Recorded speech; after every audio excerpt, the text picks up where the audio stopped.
Inggris Raya atau United Kingdom adalah istilah untuk menyebut sekumpulan negara berdaulat yang terdiri dari Inggris, Wales, Skotlandia, dan Irlandia Utara. Britania Raya atau Great Britain adalah sebutan untuk pulau terbesar yang ada di wilayah Kepulauan Inggris. Daratan Britania Raya dihuni oleh 3 negara, yaitu Inggris, Skotlandia, dan Wales. Inggris atau England adalah salah satu negara di Britania Raya tadi. Inggris menjadi satu-satunya negara penjajah dengan wilayah jajahan terluas di dunia. Ada kurang lebih dari 115 negara dunia tercatat yang pernah dijajah oleh Inggris. Di antaranya itu ada Amerika Serikat, Australia, Kanada, India, Malaysia, dan masih banyak lagi. Karena wilayah jajahan Inggris yang sangat luas, tidak heran kalau bahasa Inggris akhirnya menjadi lingua franca alias bahasa persatuan yang dipakai banyak orang di dunia. Dan menurut salah satu survei pada tahun 2022, bahasa Inggris adalah bahasa yang paling banyak digunakan di dunia, kemudian disusul dengan bahasa Mandarin. Dan tidak hanya bahasa, kultur atau kebudayaan Inggris juga menyebar ke seluruh dunia, mulai dari grup band, penyanyi, pelukis, dan satu yang sangat fenomenal dan mendunia bagi kaum laki-laki, yaitu adalah Liga Premier League-nya Inggris. Ini adalah liga sepak bola terbesar dan terbaik di dunia. Nah, setelah kita yang selalu mengagumi tentang banyak hal dari Inggris, tentunya tidak afdol ya kalau kita tidak tahu tentang sejarah berdirinya kerajaan Inggris. Nah, dalam video kali ini kita akan membahas tuntas tentang sejarah berdirinya kerajaan Inggris. So, pastikan kalian semua menyimak videonya sampai selesai ya guys. Check it out.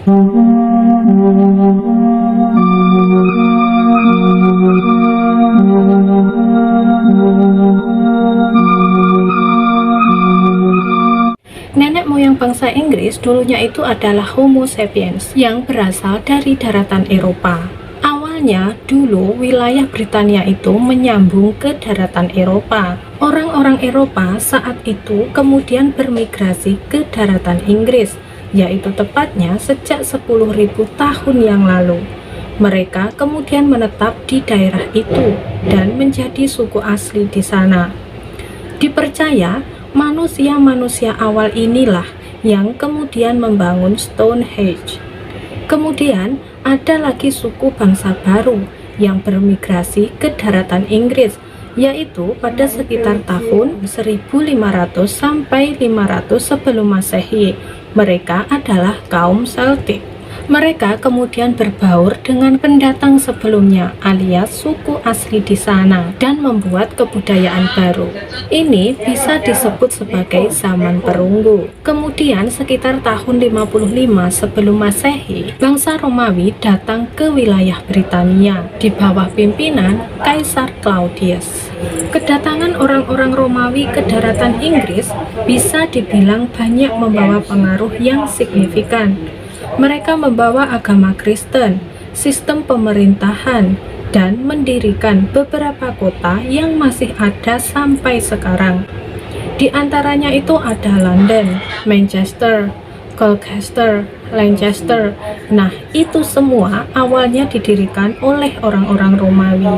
Mereka ini berkuasa di daratan Inggris untuk waktu yang cukup lama, yaitu sekitar 400 tahun lebih. Nah, memasuki abad ke-5 Masehi, Kekaisaran Romawi ini dilanda kekacauan dikarenakan oleh banyaknya pemberontakan, dan wilayah mereka ini satu persatu melepaskan diri. Dan kemudian orang-orang Romawi yang ada di daratan Inggris dipanggil untuk pulang ke daerah asal mereka, yaitu ke Roma, dan meninggalkan daratan Inggris. Kepergian orang-orang Romawi menyisakan beberapa orang suku asli campuran, di antaranya Britain, Romawi, dan Celtic yang bermukim di tanah Britania.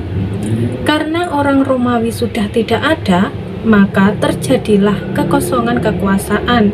dan akhirnya suku-suku kecil di daratan itu mulai berperang satu sama lain. Belum lagi ditambah orang-orang barbar yang terus-menerus menyerang penduduk asli Britania tersebut. Meskipun Kekaisaran Romawi sudah tidak berkuasa di daratan Britania, tapi orang-orang asli Britania pada masa itu masih sering dianggap sebagai bagian dari orang-orang Romawi, mulai dari agama, hukum, penulisan, bahasa, sistem pemerintahan, semua masih berpengaruh oleh Romawi. Nah, karena banyaknya peperangan dan sulitnya melawan bangsa barbar yang dari pulau-pulau kecil Britania, akhirnya para penduduk asli Britania saat itu berpikir untuk meminta tolong kepada orang-orang Anglo-Saxon untuk membantu mereka menghadapi serangan dari orang-orang Skotlandia dan Irlandia. Pada saat itu, mereka tidak disebut dengan Anglo-Saxon, tapi gabungan dari berbagai suku-suku bangsa Germanik seperti Angles, Saxon, Jutes, dan beberapa suku-suku Jerman lainnya. Orang-orang Anglo-Saxon ini sudah seringkali melakukan penyerangan ke daerah Britania, dan mereka ini termasuk bangsa yang kuat. Tidak cuma itu, ketika Romawi masih berkuasa di daratan Inggris, orang-orang Anglo-Saxon sering disewa oleh orang Romawi sebagai prajurit bayaran, dan semakin lama banyak dari keturunan Anglo-Saxon ini bermigrasi ke daratan Britania, sehingga orang-orang Britain atau orang Inggris asli sudah tidak asing lagi dengan mereka. Makanya orang-orang Britania itu meminta bantuan ke mereka untuk menghalau mundur orang-orang Skotlandia dan Irlandia yang saat itu dikenal dengan bangsa barbar. Singkat cerita, strategi mereka ini berhasil dan Irlandia berhasil dipukul mundur. Satu masalah selesai, tetapi satu masalah datang kembali. Karena setelah membantu orang-orang asli Britain, bangsa Anglo-Saxon tidak kembali ke asal mereka, tetapi malah menetap di daratan Inggris. Dan lama-kelamaan semakin banyak orang-orang Anglo-Saxon datang dan akhirnya mereka berambisi untuk mengontrol wilayah daratan Inggris. Dari yang awalnya suku-suku Celtic dan Anglo-Saxon adalah berteman, mereka kemudian saling berperang. Dan orang-orang Celtic dipaksa mundur ke wilayah Wales dan Cornwall. Akhirnya, orang-orang Anglo-Saxon ini berkuasa di daratan Inggris. Dan disinilah Inggris ini memasuki zaman Dark Ages atau zaman kegelapan. Alasan kenapa para sejarawan ini menamakan periode Anglo-Saxon sebagai zaman kegelapan adalah karena kurangnya sumber tertulis yang menceritakan kondisi pada zaman itu. Makanya kita tidak tahu bagaimana masyarakat Inggris pasca pengalihan kekuasaan dari Romawi ke Anglo-Saxon. Bahkan sebelum orang-orang Anglo-Saxon memeluk agama Kristen, kita tidak tahu awalnya mereka punya keyakinan atau tidak. Tapi beberapa sumber menyebutkan kalau orang-orang suku Anglo-Saxon awal itu menganut keyakinan yang mirip dengan suku-suku Jerman lain, yaitu memuja para dewa. Salah satu buktinya itu ada di penamaan hari dalam bahasa Inggris yang masih dipakai sampai sekarang, yaitu Tuesday, Selasa. Ini berawal dari kata Tuesday. Zeus ini adalah nama dewa perang dan langit dalam kebudayaan Inggris kuno. Dan lagi ada Thursday, Kamis, yang berawal dari kata Thursday yang merujuk pada dewa Thor.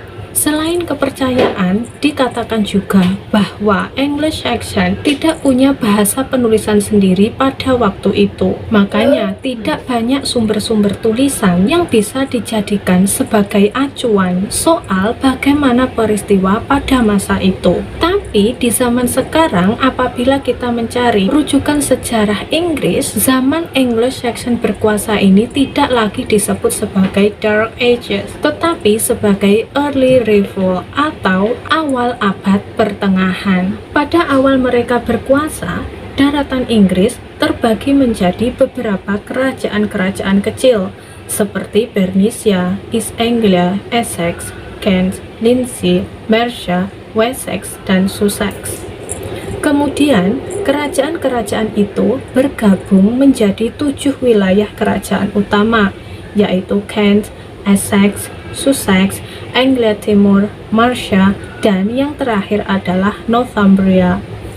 Ketujuh wilayah ini memerintah di daratan Britania cukup lama, dan pemerintahan mereka berjalan aman dan tentram, sampai akhirnya bangsa Viking datang. Sekitar abad ke-9, bangsa Viking ini mulai menginvasi mereka ke daratan Eropa, salah satunya itu ke Inggris. Nah, menurut sejarah, bangsa Viking ini pertama kali menginjakkan kakinya di tanah Inggris pada tahun 793, tepatnya itu di Northumbria, yaitu Inggris bagian utara. Sejak saat itu, kemudian bangsa Viking mulai berdatangan di Pulau Britania dan mulai mengancam keberadaan ketujuh kerajaan Anglo-Saxon. Pada tahun 870, East Anglia jatuh ke tangan Viking. Lalu Mercia juga diambil alih 4 tahun kemudian, yaitu tahun 874. Setahun kemudian, Northumbria juga jatuh ke tangan Viking. Dan singkat cerita, hanya tersisa 2 dari 7 wilayah kerajaan yang masih bertahan saat itu. Yang pertama adalah Wessex dan sebagian wilayah Mercia. Viking yang bisa dibilang sudah menguasai sebagian besar wilayah Britania, kemudian mendirikan kerajaan Danelaw, dan wilayahnya itu membentang dari Northumbria sampai East Anglia serta sebagian wilayah Mercia. Nah, kenapa disebut Danelaw? Karena bangsa Viking yang menyerang Inggris pada saat itu adalah suku D yang berasal dari Denmark. Dan bangsa Viking ini sendiri berasal dari Skandinavia yang terdiri dari Finland, Islandia, Swedia, Denmark, dan Norway. Karena Viking yang sampai di Inggris berasal dari Denmark, maka kita sebut saja Viking Denmark ya guys. Nah, tadi sudah dijelaskan ya bahwasanya bangsa Viking Denmark ini berhasil mengambil hampir semua 7 kerajaan kecuali Wessex dan sedikit wilayah Mercia. Nah, Guthrum yang merupakan pemimpin bangsa Viking tidak puas sampai di situ. Kalau misalnya Guthrum berhasil mengalahkan Wessex, otomatis bangsa Viking bisa berkuasa penuh di daratan Britania. Di sisi lain, Raja Alfred dari Wessex tidak akan membiarkan itu terjadi. Mereka kemudian bertarung habis-habisan di pertempuran Ellington, yaitu tahun 878. Hasilnya, bangsa Viking dikalahkan oleh pasukan Wessex. Setelah pertempuran itu, Wessex dan bangsa Viking melakukan perjanjian untuk membagi wilayah kekuasaan mereka.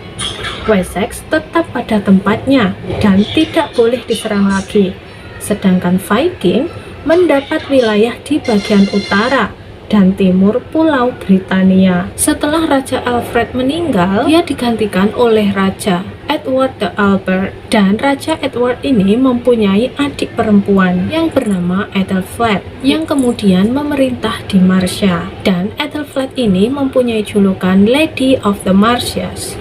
Di masa Raja Edward, wilayah kekuasaan Wessex kemudian bertambah sampai ke wilayah York.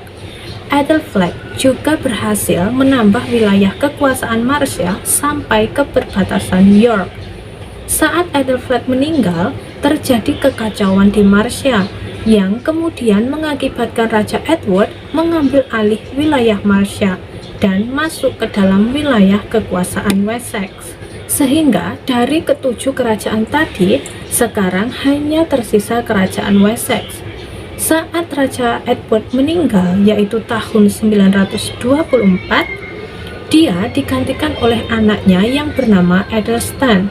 Anaknya ini kemudian melanjutkan ambisi sang ayah untuk memperluas wilayah kerajaan Wessex sampai ke utara Britania, mengambil alih wilayah yang dulunya merupakan wilayah kekuasaan Viking Denmark.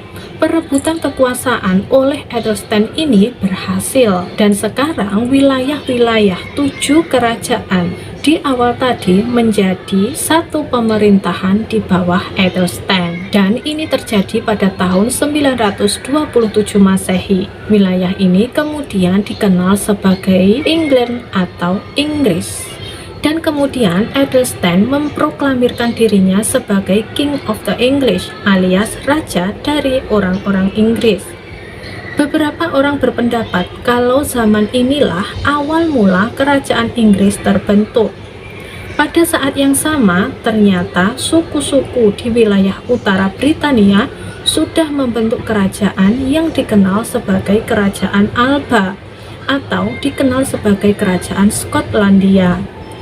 Tahun 937 Masehi, Athelstan berencana untuk memperluas daerah kekuasaannya ke Skotlandia. Tapi, Kerajaan Alba yang berkuasa di daerah itu kemudian meminta bantuan ke Wales dan keturunan Viking yang masih tersisa di wilayah Irlandia. Tiga kekuatan itu kemudian menginvasi England dan bertarung dengan pasukan Athelstan. Tepatnya itu di dalam pertempuran Bunabur tahun 1937. Dan dari hasil pertempuran tersebut ternyata Athelstan inilah pemenangnya. Di bawah pemerintahan Athelstan ini, dia kemudian memperkenalkan kode-kode hukum kerajaan, mengenalkan mata uang, dan membentuk aliansi dengan berbagai penguasa di Eropa Barat. Saat Athelstan meninggal, yaitu tahun 939, wilayah Inggris diserang lagi oleh bangsa Viking Denmark. Dalam serangan ini, bangsa Viking Denmark berhasil mengambil alih wilayah yang dulunya adalah wilayah Northumbria. Dan saat Olaf meninggal tahun 941, pengganti Raja Athelstan, yaitu Raja Edmund I, berhasil memukul mundur pasukan Viking dari tanah England, dan akhirnya menyatukan kembali wilayah Inggris dan juga bekerja sama dengan kerajaan Skotlandia di utara. Saat Raja Edmund I dibunuh, yaitu tahun 946, dia digantikan oleh saudara laki-lakinya yang bernama Edred, yaitu tahun 946 sampai tahun 955. Setahun setelah kematian Edmund I, Erik Skjaldex dari Norwegia datang dan mencoba menginvasi kerajaan Inggris. Erik Skjaldex berhasil mengambil alih sebagian wilayah Northumbria. Edred dan Erik kembali saling berperang dan memperebutkan kekuasaan di daerah itu. Tapi pada akhirnya Edred ini mampu menyatukan kembali wilayah Inggris sebelum kematiannya, yaitu tahun 955. Sepeninggal Edred, kerajaan Inggris ada sedikit konflik soal siapa yang harus menjadi pengganti Edred. Dan pada akhirnya kepemimpinan jatuh kepada Edgar yang punya julukan Edgar yang Damai, atau disebut juga dengan Edgar the Peaceful. Karena selama 2 dekade berkuasa, kerajaan Inggris sudah mulai damai dan tentram. Dia juga mereformasi banyak peraturan kenegaraan, mengakomodasi berbagai macam kepentingan orang-orang yang ada di wilayah Inggris, dan masih banyak lagi. Dan inilah yang kemudian menjadi fondasi yang kuat yang mampu menjadikan kerajaan Inggris di masa depan sebagai kerajaan terkuat pada masa kolonial. Dan itulah secara singkat berdirinya kerajaan Inggris.